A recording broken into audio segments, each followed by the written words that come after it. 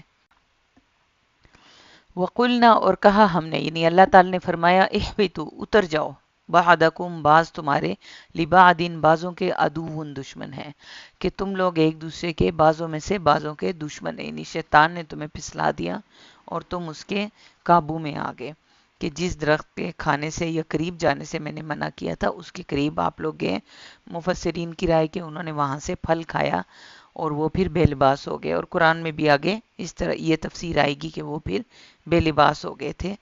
کہ جب انہوں نے اس درخت کا پھل کھایا۔ تو آگے انشاءاللہ اس کی ڈیٹیل آئے گی، یہاں پہ بالکل شارٹ کٹ میں آئی ہوئی ہے۔ وقلنا اور اللہ تعالیٰ نے فرمایا، کہا ہم نے اہبتوا اتر جاؤ، بعدکم بعض تمہارے، لبعدن بعض کے، عدو دشمن ہے، ولکم اور تمہارے لیے، فی الارض زمین میں، مستقر جائے قرار ہے، کہ اب تمہارے کا جو ٹھکانہ ہے وہ زمین ہے، اب تم دونوں اتر جاؤ زمین پر، وہ متاع اور فائدہ اٹھانا ہے، الہین ایک مقرر وقت تک، ٹھیک ہے، کہ اب تم لوگ زمین میں اتر جاؤ، وہی تمہارا جائے قرار ہے، تمہارا ٹھکانہ ہے، اور ایک مخصوص وقت تک، یعنی جب تک کسی کو موت نہیں آتی تم لوگ اس زمین سے فائدہ اٹھانا۔ فتلقى پس سیکھ لیے، آدم نے، من ربہ اپنے رب سے، کلمات چند کلمات، ٹھیک ہے، اللہ تعالیٰ نے پھر ان کو کچھ باتیں، کچھ کلمات سکھائیں، فتابہ پھر مہربان ہوا، اللہ تعالیٰ مہربان ہوا، علیہ اس پر، کیسے مہربان ہوا، اس کی اس غلطی کو معاف کر دیا، لیکن ان کو زمین میں بھیج دیا۔ انہ بے شک وہ ہوا وہی ہے، التواب بہت توبہ قبول کرنے والا، الرحیم نہایت رحم کرنے والا۔ مفسرین کی رائے یہ ہے کہ جو آیت نمبر 37 ہے کہ اللہ تعالیٰ نے اس کی توبہ قبول کر لی۔ توبہ کون سی چیز، توبہ کا معنی کیا ہے کہ انسان اس غلطی سے رک جائے اور دوبارہ نہ کرنے کی قسم کھا لے، عہد کر لے کہ میں نے غلطی دوبارہ نہیں کرنی، یعنی بندے کا اپنے رب کی طرف لوٹ جانا توبہ کہلاتا ہے، ٹھیک ہے۔ اللہ تعالیٰ نے زمین کے لیے ہی انسان کو، زمین کے لیے ہی پیدا کیا تھا، جنت میں اس کو وقتی رکھا تھا اس کی آزمائش کے لیے۔ یہ نہیں ہم کہہ سکتے کہ اگر گندم یا جو بھی درخت تھا اس کا پھل آدم علیہ السلام نہ کھاتے تو ہم آج جنت میں ہوتے، ایسا کچھ نہیں ہے۔ اللہ تعالیٰ نے انسانوں کو، آدم علیہ السلام کو اور پھر آگے پوری نسل آدم کو زمین کے لیے پیدا کیا، اور لیکن وہ وقتی طور پر رکھا تھا امتحان کے لیے، اور یہ بتانے کے لیے کہ جب میرے احکام پر چلو گے تو قیامت والے دن بھی تجھے جنت ملے گی، اور اگر میرے احکام پر، میرے حکم پر نہیں چلے تو قیامت والے دن بھی ذلیل و رسوا ہو گئے، ٹھیک ہے۔ انہوں نے معافی مانگی، پھر اللہ تعالیٰ نے ان کو مزید احکامات دیے اور اللہ ان پر مہربان ہوا، اور پھر اللہ نے ان کی توبہ قبول کر لی، چونکہ اللہ نہایت رحم کرنے والا اور بہت توبہ کو قبول کرنے والا ہے۔ قلنا کہا ہم نے، اہبتوا اتر جاؤ، یعنی کہ زمین میں اتر جاؤ۔ اللہ تعالیٰ نے فرمایا، قلنا ہم نے کہا، اہبتوا اتر جاؤ، منہا اس سے، جنت سے، جمیعاً سب کے سب، یعنی سب اتر جاؤ زمین کی طرف، فَإِمَّا پھر اگر، یَأْتِيَنَّكُمْ آئے تمہارے پاس، منی میری طرف سے، ہدن کوئی ہدایت، فمن تو جس نے تبع پیروی کی، ہدایا میری ہدایت کی، کہ اب تم سب اتر جاؤ زمین پر، اور جب بھی میری طرف سے کوئی ہدایت آئے، کوئی حکم آئے، تو جس نے میری ہدایت اور حکم کی پیروی کی، فلا تو نہ خوف کوئی خوف ہوگا، علیہم ان پر، ولا اور نہ ہم وہ یحزنون اور نہ وہ غمگین ہوں گے، کہ جو بھی میری حکم کی پیروی کرے گا تا قیامت، وہ نہ غمگین ہوگا دنیا میں اور نہ ہی اس کو آخرت کا کوئی خوف ہوگا، انشاءاللہ وہ کامیاب ہوگا۔ والذین اور وہ جنہوں نے، اللہ تعالیٰ نے فرمایا کہ جو میری پیروی کرے گا وہ نہ تو دنیا میں غمگین ہوگا نہ ہی آخرت کا اس کو کوئی خوف ہوگا، لیکن وہ لوگ جو، والذین اور وہ جنہوں نے کفر کیا، وکذبوا اور انہوں نے جھٹلایا، بآیاتنا ہماری آیات کو، اور جو لوگ ہماری اللہ کے حکم کو جھٹلائیں گے، اللہ کی آیات کو جھٹلائیں گے، اللہ کی نشانیوں کو جھٹلائیں گے، اولئک یہی وہ لوگ ہیں، اصحاب الساتھی النار آگ کے، یعنی قیامت والے دن وہ آگ کے ساتھی ہوں گے، آگ میں جلیں گے، ہم وہ فیہا اس میں، خالدون ہمیشہ رہنے والے، یعنی قیامت میں جب وہ جہنم کی آگ میں جلیں گے تو موت نہیں آئے گی اور وہ مسلسل اسی میں جلیں گے۔ آیت نمبر 39 تک آدم علیہ السلام کا واقعہ ہے، اور اس کے بعد آیت نمبر 40 سے بنی اسرائیل کا واقعہ شروع ہو رہا ہے۔ بنی اسرائیل کے بارے میں ہم تھوڑا سا پڑھ بھی چکے ہیں یہود کے بارے میں، لیکن اب تھوڑا سا ہم مزید ڈیٹیل سے تھوڑا سا سمجھ لیں تاکہ آگے ہم ان آیات کو، آنے والی آیات کو بہتر طور پر جان سکیں۔ بنی اسرائیل کی قوم کو اگر دیکھا جائے تو بنی اسرائیل وہ قوم ہے جو حضرت ابراہیم علیہ السلام سے چلی آ رہی ہے، ٹھیک ہے۔ بیسکلی تو یعقوب علیہ السلام جو ہے وہ بنی اسرائیل کے باپ مانے جاتے ہیں، جیسے آدم علیہ السلام تمام اولاد آدم کے باپ مانے جاتے ہیں، اسی طرح بنی اسرائیل کے جو باپ ہیں وہ یعقوب علیہ السلام ہے۔ لیکن اس سے بھی پیچھے اگر دیکھا جائے تو بنی اسرائیل کی جو نسل ہے وہ حضرت ابراہیم علیہ السلام سے چل رہی ہے۔ ابراہیم علیہ السلام کی دو بیویاں تھیں، حضرت سارہ اور حضرت ہاجرہ۔ حضرت سارہ پہلی بیوی تھی اور حضرت ہاجرہ دوسری بیوی تھی۔ چھوٹا موٹا ہم سب جانتے ہیں کہ حضرت ہاجرہ سے ان کو حضرت اسماعیل علیہ السلام پیدا ہوئے، اور حضرت ہاجرہ کو سب سے پہلے حضرت ہاجرہ کو بیٹا ہوا حضرت اسماعیل علیہ السلام، اور پھر اللہ تعالیٰ کے حکم سے ابراہیم علیہ السلام ان کو مکہ میں چھوڑ آئے تھے۔ وہ ایک الگ یعنی فیملی تھی۔ اور حضرت اسحاق علیہ السلام جو حضرت سارہ تھی ان کی دوسری وائف، پہلی وائف، ان سے پھر اللہ تعالیٰ نے ان کو حضرت اسحاق علیہ السلام دیے، ٹھیک ہے۔ ایک بیٹا ایک بیوی سے اور دوسرا بیٹا دوسری بیوی سے۔ حضرت اسحاق علیہ السلام جو تھے ان کے آگے سے جو بیٹے تھے وہ یعقوب علیہ السلام تھے، ٹھیک ہے، یہ ذہن میں رکھیے گا۔ تو یعقوب علیہ السلام کا لقب جو تھا وہ بنی اسرائیل تھا، اور ان کا ایک بیٹا بھی اسرائیل کے نام سے تھا۔ تو یعقوب علیہ السلام کے 9 یا 10 بیٹے تھے، بعض روایات میں 9 آتا ہے، بعض میں 10 اور بعض میں 11 بیٹے آتے ہیں۔ تو حضرت یعقوب علیہ السلام سے وہ تمام نسل چلی جو بنی اسرائیل اور اب موجودہ دور میں یہود اور جو عیسائی ہیں، یہود اسپیشلی، وہ بنی اسرائیل میں سے ہیں، ٹھیک ہے۔ اب پھر یہود کے الگ الگ فرقے ہو گئے، لیکن یہ تمام بنی اسرائیل کی نسل سے ہیں۔ پیچھے رہ گیا حضرت ہاجرہ علیہ السلام اور ان کا بیٹا اسماعیل علیہ السلام۔ ان کو اللہ تعالیٰ نے مکہ میں بھیجا، اور پھر وہاں پہ بیابان میں تھا، یہ شاید کہانی کی صورت آپ لوگ یہ بات سن چکے ہیں کہ اللہ تعالیٰ کے حکم سے ابراہیم علیہ السلام نے ان کو ادھر چھوڑا۔ پھر اس کے بعد انہوں نے وہاں کیا کیا کہ بالکل خشک بیابان تھا، اور پھر ان کو پانی کے لیے حضرت ہاجرہ صفا سے مروہ اور مروہ سے صفا تک 7 چکر لگائے، لیکن کہیں پانی کوئی نہیں ملا۔ ہاں، جب ابراہیم علیہ السلام نے ان کو کہا تھا کہ یہ اللہ کا حکم ہے کہ میں نے آپ کو یہاں چھوڑنا ہے، تو انہوں نے کہا کہ ہم اللہ کے حکم پر راضی ہیں، آپ جاؤ اور آپ اپنے اللہ کے حکم کو پورا کرو۔ تو اس صورت میں وہ ان کو چھوڑ کر چلے گئے تھے۔ تو ابراہیم علیہ السلام کو اللہ تعالیٰ نے اس لیے اتنا بڑا درجہ دیا ہے کہ ابراہیم علیہ السلام کا آگے مسلسل آپ کے پاس تذکرہ آئے گا انشاءاللہ، کہ اللہ تعالیٰ نے ان کو یکسو کہا ہے اور اپنا دوست کہا ہے، کہ جو بھی میں بات کرتا تھا یا جو بھی میں حکم دیتا تھا وہ اس کو پورا کرتا تھا۔ تو حضرت ہاجرہ اپنے بچے کے لیے دوڑی، صفا اور مروہ کے 7 چکر لگائے، ان کو پانی نہیں ملا، اور پھر جہاں پہ حضرت اسماعیل علیہ السلام ایڑیا رگڑ رگڑ کے رو رہے تھے، ایک فرشتہ آیا اور اس نے وہاں پہ اپنا پر مار کے پانی جاری کر دیا، اور دونوں ماں نے پانی پیا اور پھر اپنا دودھ اس بچے کو پلایا۔ یہ تھی شارٹ سی سٹوری، انشاءاللہ ہم ڈیٹیل سے بھی اس پہ کبھی بات کریں گے۔ تو تا قیامت تک کے لیے حج اور عمرہ کرنے والوں کے لیے اس عورت کی بھاگ دوڑ جو ہے وہ حج اور عمرے کا رکن قرار دی گئی، کہ اس کے بغیر حج اور عمرہ نہیں ہوتا۔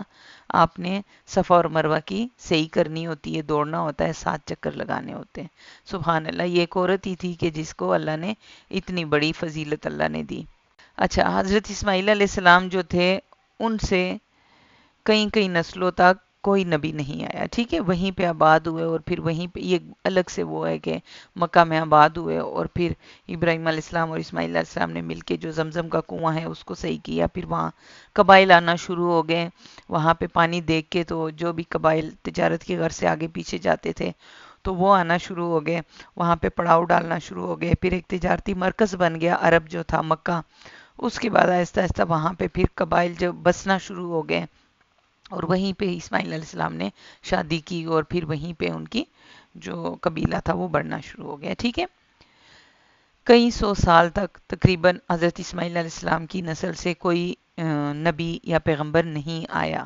اور بنی اسرائیل جو تھے وہ مسلسل وہاں اس قوم سے، اس قبیلے سے، جو بنی اسرائیل قوم تھی، وہاں سے مسلسل نبی اور پیغمبر آ رہے تھے۔ اللہ تعالیٰ کے اپنی پلاننگ ہوتی ہے، اللہ تعالیٰ کی اپنی حکمت ہوتی ہے۔ بنی اسماعیل میں سے، اسماعیل علیہ السلام کی نسل میں سے آخری نبی، نبی کریم صلی اللہ علیہ وسلم کا نزول ہونا تھا، کہ جو نبوت کی مہر ہے، وہ جو سٹیمپ ہوگا پکا کہ آخری نبی ہیں قیامت تک، وہ حضرت اسماعیل علیہ السلام کی نسل سے تھے۔ باقی جو نبی تھے، رسول تھے، وہ سارے بنی اسرائیل یعنی حضرت اسحاق علیہ السلام کی نسل سے تھے۔ حضرت اسحاق تھے، پھر ان کا بیٹا یعقوب علیہ السلام تھے، وہ بھی نبی تھے، پھر ان کا بیٹا حضرت یوسف علیہ السلام، یعقوب علیہ السلام کا بیٹا، کہانی آپ نے سنی ہوگی آگے سورہ یوسف میں آپ کے پاس پوری ڈیٹیل آ جائے گی، ماشاءاللہ بہت پیاری سورہ ہے وہ۔ تو وہ پوری نہیں، ہر سٹیپ بائی سٹیپ وہاں سے نبی آتے رہے اور رسول آتے رہے۔ تو اللہ تعالیٰ نے ان کو فرمایا ہے، خطاب ہے اب ان سے، کہ یا بنی اسرائیل اذکروا نعمتی اللتی، اے بنی اسرائیل یاد کرو میری نعمت کو، کہ میں نے تم لوگوں پہ کتنا کرم کیا۔ اللہ تعالیٰ نے ان کو تمام اقوام میں سے بلند درجہ دیا، اور اتنے نبی اور رسول جتنے ان کی نسل سے آئے وہ کہیں سے بھی نہیں آئے، ٹھیک ہے۔ اور جو یہود اور نصارہ تھے، ان کو اہل کتاب بھی کہا جاتا ہے، اور ان کو اولاد یعقوب بھی کہا جاتا ہے، اور ان کو بنی اسرائیل بھی کہا جاتا ہے، ٹھیک ہے، یہود اور نصارہ جو مدینہ میں آباد تھے۔ یا بنی اسرائیل، اے بنی اسرائیل، اذکروا یاد کرو نعمتی میری نعمت کو، التی وہ جو انعمت انعام کی میں نے علیکم تم پر، واوفوا اور پورا کرو بعہدی میرے عہد کو، اوفو میں پورا کروں گا بعہدکم تمہارے عہد کو، کہ جب تم میرے وعدوں کو پورا کرو گے تو تب میں تمہارے وعدوں کو پورا کروں گا، وَإِيَّایَ اور صرف مجھ ہی سے، فَارْهَبُونَ پس ڈرو مجھ سے۔ رہبہ، رہبہ کون سا ڈر ہوتا ہے؟ رہبہ وہ ڈر ہوتا ہے جو اللہ کے خوف اور محبت میں کیا جائے، کہ اللہ تعالیٰ نے فرمایا کہ تم مجھ سے ڈرو، میرے وعدوں کو پورا کرو جو تو نے میرے ساتھ کیے ہیں، یعنی میرے حکم کی پابندی کرو تو میں بھی تمہارے وعدوں کو اور تمہاری خواہشات کو پورا کروں گا انشاءاللہ۔ بنی اسرائیل کو کون سی نعمتیں یاد کروائی جا رہی ہیں؟ ہر دور میں اللہ تعالیٰ نے ان پہ ہمیشہ کرم کیا، فرعون سے نجات دی، من و سلوہ دیا، پھر مصر سے لے کر گئے، ایک الگ ریاست ان کو دی، بہت سی انعامات ہیں۔ آگے انشاءاللہ بنی اسرائیل کا بہت تفصیل سے تذکرہ آئے گا تو ہم اس کو انشاءاللہ العزیز پڑھیں گے۔ تو اللہ تعالیٰ نے فرمایا کہ میری ان نعمتوں کو یاد کرو جو میں نے تم پہ کی ہیں، اور میرے وعدوں کو پورا کرو جو تم لوگوں نے میرے ساتھ وعدے کیے ہیں اور میرے ساتھ وعدے کرتے ہو، یا جو میں حکم دیتا ہوں ان سب کو پورا کرو، تاکہ میں پھر تمہاری خواہشوں کو اور وعدوں کو پورا کروں۔ وَآمِنُوا اور ایمان لے آؤ، بما اس پر جو انزلتو نازل کیا میں نے، مصدقاً تصدیق کرنے والا، کہ تم ان چیزوں پر ایمان لے آؤ جو میں نے تمہاری کتاب میں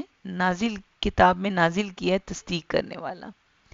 ایکچولی بنی اسرائیل نبی صلی اللہ علیہ وسلم کو بالکل بھی یہ ماننے کو تیار نہیں تھے کہ جو آخری نبی آئے گا وہ بنی اسماعیل میں سے، یعنی اسماعیل علیہ السلام کی نسل میں سے آئے گا، وہ چاہتے تھے کہ ہماری ہی نسل سے آئے۔ تو اللہ تعالیٰ نے فرمایا ہے کہ اس چیز پر بھی ایمان لے آؤ جو میں نے تمہاری تورات کی جو کتاب ہے اس میں نے تصدیق کرنے والی بات نازل کی ہے، کہ یعنی جو نبی کریم صلی اللہ علیہ وسلم کی نزول ہے اور قرآن کا نزول ہے وہ ہوگا، اور وہ اسماعیل علیہ السلام کی نسل سے ہوگا، لما اس کے لیے جو معاکم تمہارے پاس ہے، یعنی جو تمہارے پاس کتاب ہے تورات، اس میں جو تصدیق کرنے والی بات ہے، یعنی قرآن کا نزول اور نبی صلی اللہ علیہ وسلم کا نزول، آخری رسول کا نزول، اس پر ایمان لے آؤ۔ ولا اور نہ تکونو تم ہو جاؤ اولا پہلا گروہ، کافرون انکار کرنے والا، کہ تم انکار کرنے والا گروہ نہ بنو، کہ پھر تم اس میں سر فہرست ہو جاؤ کہ جو انکار کرنے والے ہیں، بھی اس کا۔ ولا اور نہ تشترو تم لو بھی آیاتی میری آیات کے بدلے، سمنن قیمت، قلیلن تھوڑی۔ اب اس آیت کو تھوڑا سا سمجھنے کی بات ہے کہ جو بنی اسرائیل کے علماء ہوتے تھے، سب نہیں بعض، آگے آ جائے گا انشاءاللہ، کہ بعض علماء جو ہوتے تھے وہ اللہ کے حکم کو بدل دیتے تھے لوگوں کی خوشنودی اور لوگوں کے لیے کمائی کا ذریعہ بنا دیتے تھے، کہ اچھا تم اگر ایسے چاہتے ہو کہ ایسے ہو جائے تو کوئی بات نہیں، ایسا بھی اللہ نے حکم دیا ہوا ہے، تم ایسے مان لو یا ایسے کر لو، ٹھیک ہے۔ تو اللہ تعالیٰ نے فرمایا کہ تم میری آیات کے بدلے قیمت تھوڑی نہ لو، یعنی کہ تم دنیا میں تو شہرت کما رہے ہو لیکن آخرت میں تمہارے لیے کچھ نہیں ہوگا، کہ میری آیات جیسی ہیں اسی طرح میرے حکم کو آگے پہنچاؤ۔ وَإِيَّایَ آیا اور صرف مجھ ہی سے فَاتَّقُونَ پس تم ڈرو مجھ سے، کہ یعنی صرف مجھ ہی سے ڈرو، لوگوں سے نہ ڈرو۔ ولا اور نہ تلبسو تم ملاؤ الحق حق کو بالباطل باطل کے ساتھ، کہ سچ کو تلبسو جو کمانی ہے نا ملانا، لبسا، ٹھیک ہے، روٹ ورڈ کیا ہے؟ لباسا لباس سے ہے، ملانا، لباس اوڑھتے ہیں وہ ہمارے جسم کے ساتھ ٹچ ہوتا ہے تو مل جاتا ہے، ٹھیک ہے، تو یہ تلبسو تم ملاؤ، تا کا صیغہ جو ہے تم کے لیے ہے، لبسو نہ تم ملاؤ، الحق حق کو بالباطل باطل کے ساتھ، وتکتموا اور نہ تم چھپاؤ الحق حق کو، وانتم حالانکہ تم تعلمون تم علم رکھتے ہو۔ اب یہاں پہ یہ بات آ رہی ہے کہ تم اس حق بات کو نہ چھپاؤ جس کا تمہیں علم ہے۔ کون سی؟ سب سے بڑی بات کہ قرآن نازل ہوگا، ایک ایسی کتاب نازل ہوگی جو اسماعیل علیہ السلام کی نسل میں سے ہوگی اور وہ نبی کریم صلی اللہ علیہ وسلم پر نازل ہوگی، اور وہی آخری رسول اور نبی ہوں گے، اور شریعت بھی تکمیل کو پہنچ جائیں گی، پھر تا قیامت وہی شریعت چلے گی، وہی رسالت چلے گی، وہی نبوت چلے گی اور وہی کتاب چلے گی۔ تو بنی اسرائیل کے علماء کو اس بات کا پتہ تھا، کیوں؟ تورات میں یہ بات مذکور تھی، تو اللہ تعالیٰ نے فرمایا کہ تم لوگ اس بات کو نہ چھپاؤ، یہ حق ہے کہ ایسا ہوگا، تم اس بات کا علم رکھتے ہو، اس لیے تم حق بات کو باطل یعنی غلط طریقوں کے ساتھ اس کو چھپاؤ نہیں۔ وَأَقِیمُوا اور قائم کرو الصَّلَاةَ نماز۔ اس آیت سے پتہ چلتا ہے کہ بنی اسرائیل میں بھی نماز جو تھی وہ ان کے شریعت کے مطابق ان کی شریعت میں بھی فرض تھی۔ وَآتُوا اور ادا کرو الزکوٰۃ اور زکوٰۃ، وَارْکَعُوا اور رکوع کرو معایا ساتھ الراکعین رکوع کرنے والوں کے ساتھ، باجماعت نماز قائم کرنا اور زکوٰۃ ادا کرنا۔ اس آیت سے پتہ چلتا ہے کہ جسمانی عبادت کا بھی اہتمام کرو، اہم ترین عبادات ہے نماز، زکوٰۃ اور باجماعت نماز۔ رکوع کرنے والوں کے ساتھ رکوع کرنا ہوتا ہے، باجماعت نماز پڑھنا، ٹھیک ہے۔ اتأمروا کیا تم حکم دیتے ہو الناس لوگوں کو بالبر نیکی کا، کیا تم نیکی کا لوگوں کو حکم دیتے ہو، وتنسون اور تم یہ بھول جاتے ہو انفسکم اپنے نفس کو، وانتم حالانکہ تم تتلون تم تلاوت کرتے ہو الکتابہ کتاب کی، افلا کیا پھر نہیں تعقلون تم عقل سے کام لیتے۔ اللہ تعالیٰ فرماتا ہے کہ تم دوسروں کو تو نیکی کا حکم دیتے ہو لیکن خود کو بھول جاتے ہو کہ تمہارے نفسوں میں کیا ہے، تم کیا کر رہے ہو۔ وَأَنْتُمْ تَتْلُونَ الْكِتَابَ حالانکہ تم تلاوت کر رہے ہو کتاب کی، قرآن کو تورات کو پڑھتے ہو، اپنی کتاب کا علم رکھتے ہو، اس کے باوجود تم اس بات کو بھول جاتے ہو کہ جو کچھ تم کر رہے ہو کیا کر رہے ہو، اپنے من مانے فیصلے کرنا، کہ جہاں ان کا دین یعنی جہاں سے اس کو ایز لگے اس کو اپنانا اور جہاں سے نہ لگے اس کو چھوڑ دینا، یعنی ان کے قول و فعل میں تضاد تھا، وہ جو بولتے تھے وہ خود نہیں کرتے تھے، ٹھیک ہے، اپنے نفسوں میں جو ان کا دل کرتا تھا وہ کرتے تھے لیکن دوسروں کو نیکی کا حکم دیتے تھے۔ افلا تعقلون کیا پھر نہیں تم عقل سے کام لیتے۔ تو اللہ تعالی نے حکم دیا واستعینوا اور مدد طلب کرو بالصبر صبر کے ساتھ، والصلاۃ اور صلاۃ کے ساتھ، جب بھی مشکل ہو تو اللہ تعالیٰ نے یہ حکم دیا ہے ہر مومن کو کہ تم صبر کے ساتھ اس مشکل کے ساتھ کو حل کا انتظار کرو اور نماز کے ساتھ اللہ سے مدد طلب کرو۔ وَإِنَّهَا اور بے شک وہ لَكَبِيرَةٌ البتہ بڑی بھاری ہے، الا مگر علی الخاشعین اوپر خشوع کرنے والوں کے، نماز جو ہے وہ منافقین پہ سب سے بھاری ہے، مگر خشوع کرنے والوں کے لیے بہت آسان ہے، کہ اس کو جیسے ہی مشکل پڑتی ہے وہ اللہ کے لیے جھک جاتا ہے، نماز پڑھتا ہے اور صبر کے ساتھ اس مشکل کو حل کرتا ہے اور اللہ کے ساتھ اللہ سے مدد طلب کرتا ہے۔ لیکن اللہ تعالی نے فرمایا وَإِنَّهَا اور بے شک وہ البتہ بڑی بھاری ہے، نماز کن کے لیے بھاری ہوتی ہے؟ منافقین کے لیے، ٹھیک ہے، کہ ان کو نماز مشکل لگتی ہے کہ ہم 5 وقت اللہ کے حضور کھڑے ہوں گے اور پھر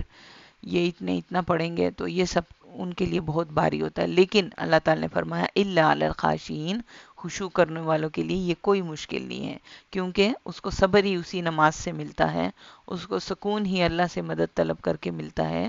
تو وہ اس لیے بڑے آرام سے اللہ کے حضور مشکل میں کھڑے ہو جاتے ہیں۔ یہ بہترین آیت ہے ہر اس شخص کے لیے جو مشکل میں ہو تو اس کو اللہ کی مدد کے ساتھ ساتھ صبر سے کام لینا چاہیے اور اللہ کے ساتھ کنیکشن اپنا مضبوط کرنا چاہیے۔ جب اللہ کے ساتھ ہمارا کنیکشن مضبوط ہوتا ہے تو الحمدللہ اللہ ہمیں صبر بھی دیتا ہے تمام مسائل پر، اور اس کا کوئی نہ کوئی سلوشن بھی نکلتا ہے۔ یاد رکھیں ہمیشہ سلوشن جو ہے وہ ایک مخصوص ٹائم پہ نکلتا ہے جو اللہ نے مقرر کیا ہوتا ہے، ٹھیک ہے؟ اس سے پہلے جو ہم بے صبری دکھاتے ہیں تو اس میں ہمیں صبر آ جاتا ہے اور اللہ تعالیٰ ہمارے معاملے کو ہم پہ آسان کر دیتا ہے۔ آج الحمدللہ ہماری یہ 45 آیت تک ہے، انشاءاللہ العزیز اس کے ساتھ نوٹس بھی میں سینڈ کروں گی۔ میری کوشش ہوگی کہ ہم نوٹس کے ساتھ اس کو پڑھیں۔ پھر بھی اگر کچھ سمجھنا ہے تو آپ مجھ سے پوچھ سکتے ہیں، جہاں سے بھی آپ کو سمجھنے میں سیکھنے میں مسئلہ ہو رہا ہو تو میں حاضر ہوں آپ لوگ کے لیے۔